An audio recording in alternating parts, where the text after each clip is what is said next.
Dalam sidak ini, puluhan petugas gabungan melakukan pemeriksaan di sejumlah ruangan di Blok F dan G yang merupakan blok tahanan narkoba. Satu persatu, tahanan diminta keluar ruangan, namun sebelumnya para tahanan digeledah.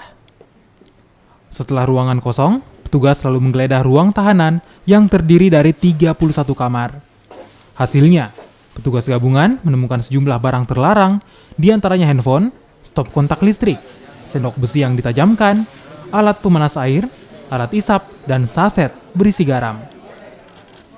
Sidak ini digelar secara serentak dalam rangka pemberantasan narkoba di lapas maupun rutan. Terkait penemuan barang terlarang, Divisi Pemasyarakatan Kanwil Kemenkumham Sulsel akan melakukan tindak lanjut serta evaluasi. Yang kita geledah ini blok narkoba. Blok narkoba ya. Blok narkoba. Berapa kamar, Pak? 13 kamar ya.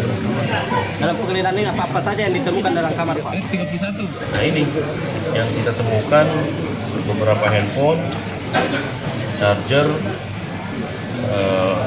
stop kontak listrik, sendok-sendok besi, dan ini ada barang yang diduga menjadi sabu.